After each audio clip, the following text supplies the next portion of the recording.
오늘 주님께서 주신 말씀은 사무엘 하 2장 12절로 32절까지의 말씀입니다. 사무엘 하 2장 12절로 32절까지의 말씀을 다 같이 한 목소리로 봉독하겠습니다. 넬의 아들 아브넬과 사울의 아들 이스보셋의 신복들은 마하나임에서 나와 기브온에 이르고 스루야의 아들 요압과 다윗의 신복들도 나와 기브온 못가에서 그들을 만나 함께 앉으니 이는 못 이쪽이요 그는 못 저쪽이라. 아브넬이 요압에게 이르되 원하건대 청년들에게 일어나서 우리 앞에서 겨루게 하자.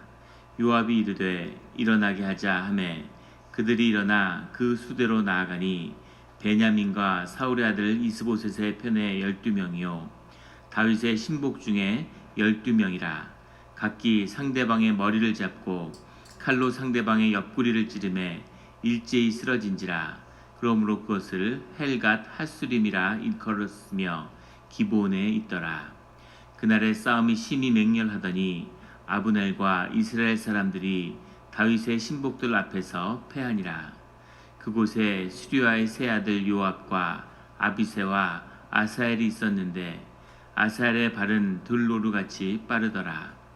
아사엘이 아브넬을 쫓아 달려가되 좌우로 치우치지 않고 아브넬의 뒤를 쫓으니 아브넬이 뒤를 돌아보며 이르되 아사엘아 너냐 대답하되 나로라. 아브넬이 그에게 이르되 너는 왼쪽으로나 오른쪽으로나 가서 청년 하나를 붙잡아 그의 군복을 빼앗으라 하되 아사엘이 그렇게 하기를 원하지 아니하고 그의 뒤를 쫓으매 아브넬이 다시 아사엘에게 이르되 너는 나 쫓기를 그치라. 내가 너를 쳐서 땅에 엎드러지게 할 까닭이 무엇이냐. 그렇게 하면 내가 어떻게 내 형 요압을 대면하겠느냐 하되 그가 물러가기를 거절하매 아브넬이 창 뒤끝으로 그의 배를 찌르니 창이 그의 등을 꿰뚫고 나간지라. 곧 그곳에 엎드려져 죽음에 아사엘이 엎드려져 죽은 곳에 이르는 자마다 머물러 섰더라. 요압과 아비새가 아브넬의 뒤를 쫓아 기브온 거친 땅에 길가 기아 맞은쪽 암마산에 이를 때에 해가 졌고 베냐민 족속은 함께 모여 아브넬을 따라 한 무리를 이루고 작은 산 꼭대기에 섰더라. 아브넬이 요압에게 외쳐 이르되 칼이 영원히 사람을 상하겠느냐. 마침내 참혹한 일이 생길 줄 알지 못하느냐. 내가 언제 무리에게 그의 형제 쫓기를 그치라 명령하겠느냐. 요압이 이르되 하나님이 살아계심을 두고 맹세하노니 내가 말하지 아니하였다면 무리가 아침에 각각 다 돌아갔을 것이요 그의 형제를 쫓지 아니하였으리라 하고 요압이 나팔을 불매 온 무리가 머물러 서고 다시는 이스라엘을 쫓아가지 아니하고 다시는 싸우지도 아니하니라. 아브넬과 그의 부하들이 밤새도록 걸어서 아라바를 지나 요단을 건너 비드론 온 땅을 지나 마하나임에 이르니라. 요압이 아브넬 쫓기를 그치고 돌아와 무리를 다 모으니 다윗의 신복 중에 19명과 아사엘이 없어졌으나 다윗의 신복들이 베냐민과 아브넬에게 속한 자들을 쳐서 360명을 죽였더라. 무리가 아사엘을 들어올려 베들레헴에 있는 그의 조상 묘에 장사하고 요압과 그의 부하들이 밤새도록 걸어서 헤브론에 이른 때에 날이 밝았더라. 아멘. 다 같이 묵상 기도를 드리겠습니다.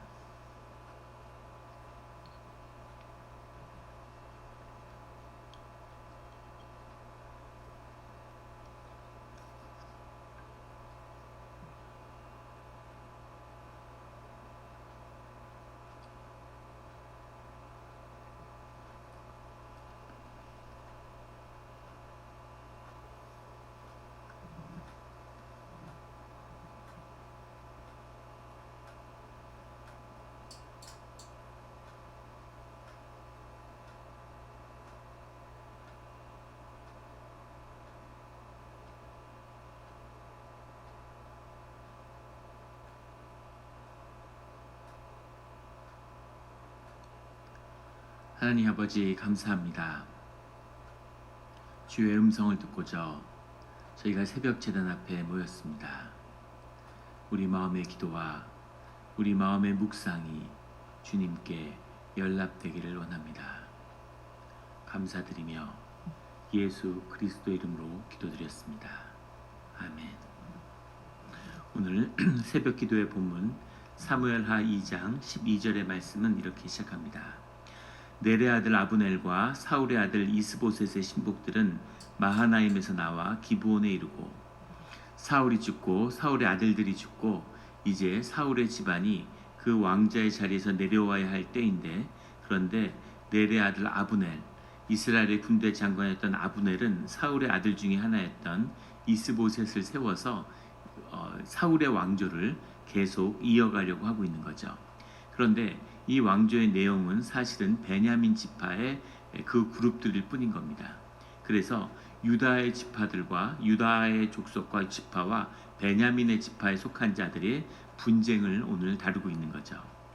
그 싸움이 시작되는데 그 싸움이 생각보다 치열했다는 거죠. 14절에 아브넬이 요압에게 이르되 원하건대 청년들에게 일어나서 우리 앞에서 겨루게 하자. 양쪽에서 12명의 청년들이 나와서 양쪽의 그룹을 대신해서 싸움을 벌였는데, 그랬는데 그 12명과 12명 24명이 모두 다 서로 옆구리에 칼을 찔러서 죽는 그런 비참한 모습이 나타난 거죠. 16절에 그들이 상대방의 옆구리를 찌르며 일제히 쓰러진지라. 그러므로 그것을 헬갓 핫수림이라 일컬었으며, 헬갓이라는 것이 필드죠. 그 장소를 의미하는 거고, 핫수림이라고 하는 것이 문제인데 이것을 칼이라고 해석할 수도 있고 뭐 여러 가지 뜻으로 해석할 수 있습니다. 그런데 칼을 옆구리에 맞고 죽었기 때문에 그런 칼의 밭이다, 이렇게 이름을 붙여서 헬갓 핫수림 이렇게 이름이 붙였다는 거죠. 이 싸움이 굉장히 처절했고, 그리고 그 죽음이 굉장히 비극적인 겁니다. 이 비극적인 죽음이서 끝나지 않고 이어서 스루야의 세 아들 요압과 아비새와 아사헬의 이야기가 나오죠. 그 중에 막내인 아사헬이 이 아브넬에게, 사울의 군대장이었던 아브넬에게 죽임을 당하는 이야기가 나옵니다. 근데 특이한 것은 늘 요압과 아비새와 아사헬, 요압을 지칭할 때 스루야의 아들이라고 지칭하는 거죠. 스루야는 다윗의 이복 누나입니다.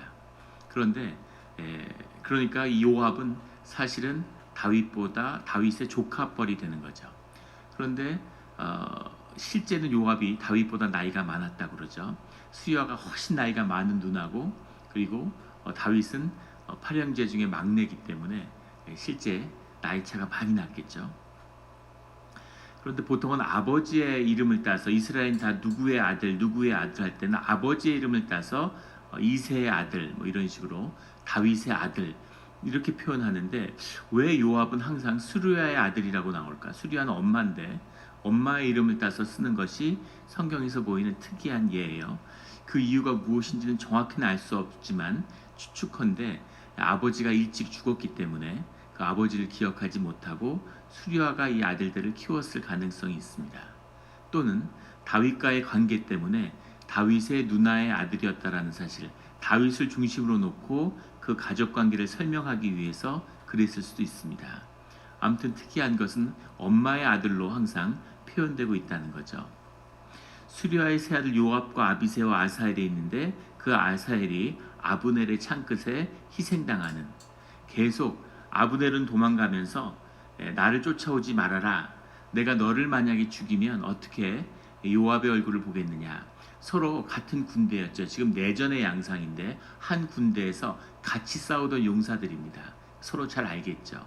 그런데 네가 왜 나를 이렇게 쫓아오느냐, 내가 너를 죽이면 너의 형하고 난 중에 어떻게 얼굴을 보겠느냐 라고 얘기했지만 아사헬이 끝까지 쫓아가서 죽임을 당하는 그런 이야기가 나오죠.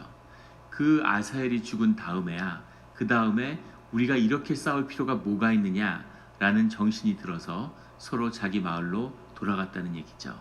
그런데 31절에 가보면 30절에 요압과 아브넬 쫓기를 그치고 돌아와 무리를 다 모으니 다윗의 신복 중에 19명과 아사헬이 없어졌으나 이 다윗의 진영에 속한 자들의 죽은 자는 20명이었고, 31절에 다윗의 신복들이 베냐민과 아브넬에게 속한 자들을 쳐서 360명을 죽였더라.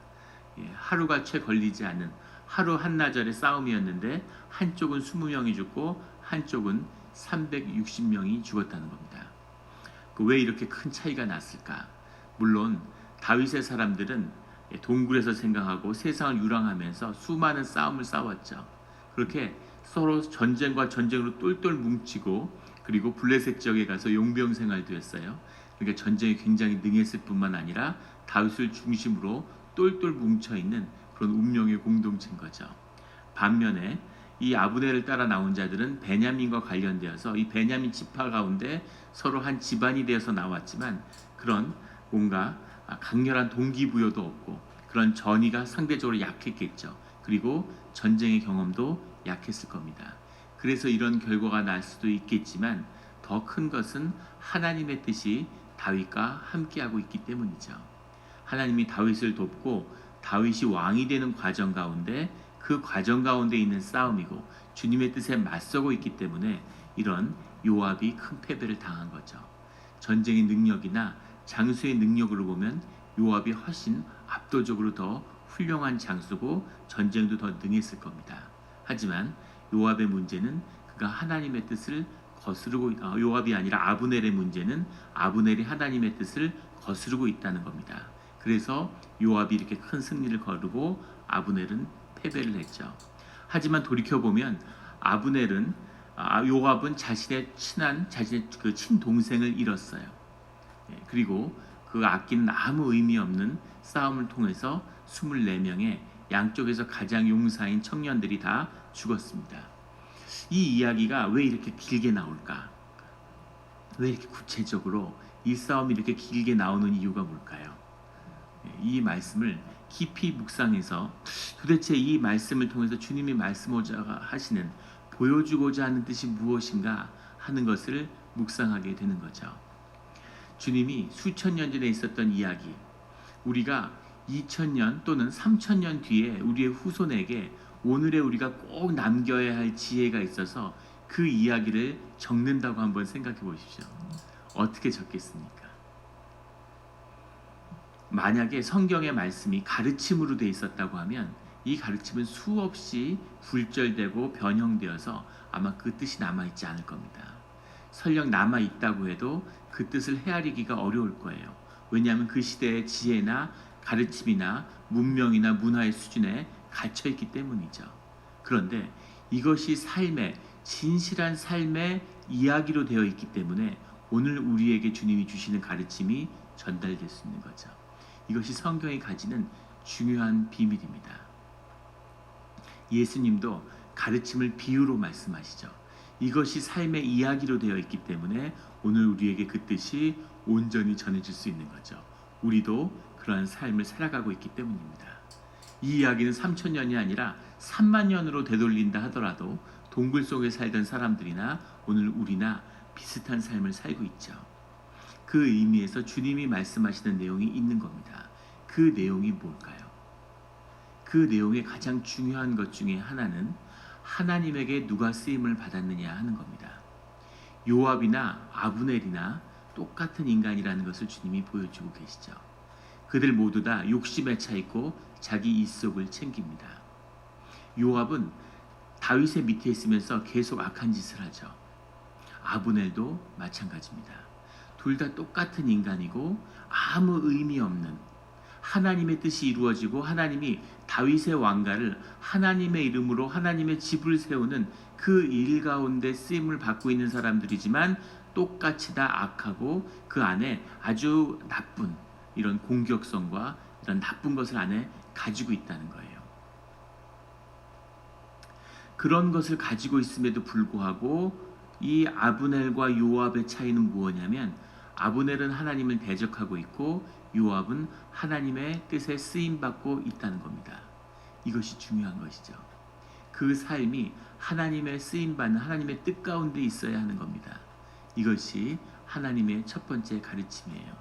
우리의 삶의 자리가 어느 자리에서 어떻게 살아가든 하나님의 뜻 가운데 쓰임받는 삶이 되기를 예수 그리스도 이름으로 축원합니다.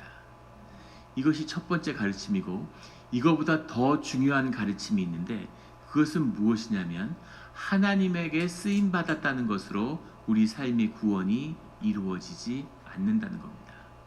이것이 요압이 다윗의 옆에서 일생을 통해 우리에게 증거하는 진실이에요. 하나님께 쓰임받고 하나님의 싸움을 싸우는데 우리는 하나님께 쓰임을 받았으면 우리는 세상의 가치에 물들어 있기 때문에 하나님께 쓰임을 받았으면 그것으로 우리가 구원을 얻고 그것이 우리의 공덕이 된다고 믿는다는 겁니다. 그런데 주님은 돌들도 들어 쓸 수 있고 마귀도 들어 쓰시는 분이라는 거죠.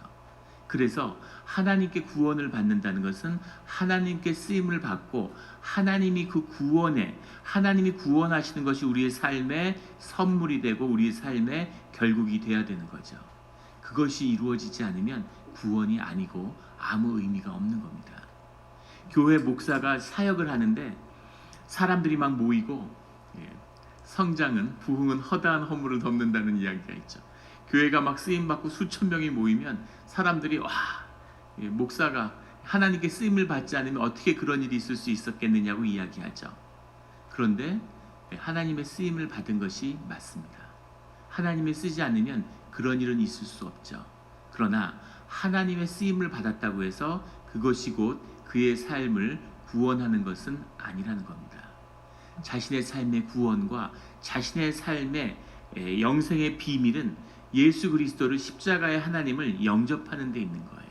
그 주님과 교제하는 데 있는 겁니다. 그 뜻을 받아들이고 그 뜻 가운데 순종하는 데 있는 거죠. 그래서 하나님의 뜻을 이루는 데 있는 거죠. 이것이 우리의 삶에 주어진 소명입니다.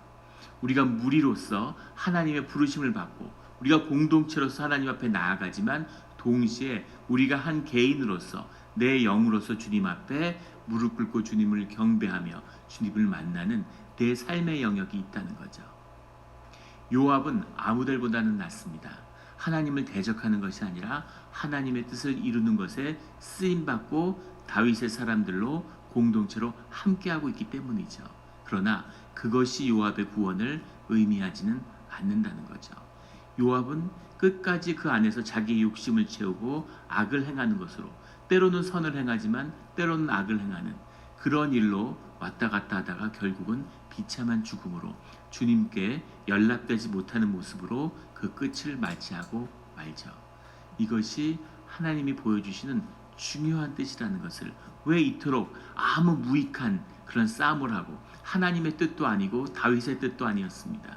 그런데 자신 안에 있는 공격성을 어떻게든 해소해야 되는 거죠. 교회 가운데 갈등이 있고 분쟁이 있을 수 있습니다. 그런데 그 갈등으로 인해서 하나님의 안에서 우리 자신이 성장하는 모습이 돼야 되는 거죠. 다 다른 모습으로 보였기 때문에 갈등할 수 있어요. 그런데 그 갈등의 내용이 우리가 가지고 있는 이 죄된 육신, 이 동물과 같은 이 짐승과 같은 우리의 마음 속에 있는 그 공격성을 표출하는 그런 모습이 되어서는 안 된다는 거죠. 우리의 개성이 어우러져서 갈등이 있지만 그것이 하나님 안에서의 연합함으로, 연합한다는 것은 원리스가 아니라 유니티를 맺는다는 거죠. 그래서 주님의 영광을 드러내는 그런 길로 가야 되는데 무익한 죽음과 원한과 복수와 갈등과 이런 것들을 만들어내는 것은 하나님이 원하시는 모습이 아닌 거죠. 이럴 때 하나님의 이름을 쓰는 것은 하나님의 이름을 욕되게 하는 것입니다. 하나님의 이름을 욕되게 하는 것은 하나님을 모르는 자들보다 더 안 좋은 것이죠.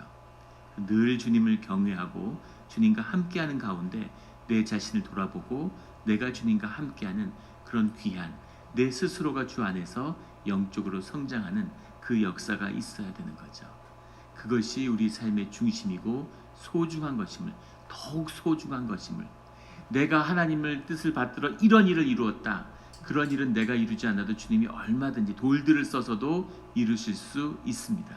그런데 중요한 것은 그 일보다 나의 구원인 거죠. 하나님이 그 일을 통해서 나를 구원하시고 나를 부르시고 나와 함께하기를 원하시는 그 주님입니다. 그 주님을 만나서 하나님의 뜻도 이루고 그리고 내 자신의 성화와 하나님의 구원과 그리고 삶을 선물로 받는 축복을, 지복을 누리는 삶의 자리가 되기를 예수 그리스도의 이름으로 축원합니다. 기도드리겠습니다. 하나님 아버지 감사합니다. 저희가 어떻게 하나님의 길을 가는 것인지, 어떻게 하나님을 섬겨야 하는 것인지를 잘 모릅니다. 그래서 열심과 노력으로 많은 일들을 했지만 저희 자신도 지치고 힘들고 또 하나님도 영광스럽게 하지 못하는 그런 일들이 숱하게 많았음을 주님이 아십니다. 주님, 불쌍히 여겨 주시옵소서. 주여 아버지여, 주님이 그 세상 모든 만물보다도 우리의 생명을, 내 생명을 더 귀하게 여겨주셔서 우리의 생명을 구원하시고자 십자가에 피를 뿌리셨다는 사실을 늘 잊지 않고 기억하는 우리가 되게 하여 주시옵소서. 세상에 어떤 왕국을 이루는 것보다도 내 삶을 구원받는 것이 더 소중한 것임을 주님의 피가 오늘 우리에게 증거하고 있습니다. 하나님께 귀하게 쓰임받지만 동시에 하나님의 구원을 우리에게 임해서 우리의 삶이 자라나며 하나님의 뜻을 성찰하며 하나님의 사람으로 하나님의 주신 그 형상대로 살아가는 참된 나를 사는 그 축복을 누리는 그런 주의 자녀가 되게 하여 주시옵소서. 감사드리며 예수 그리스도 이름으로 기도드렸습니다.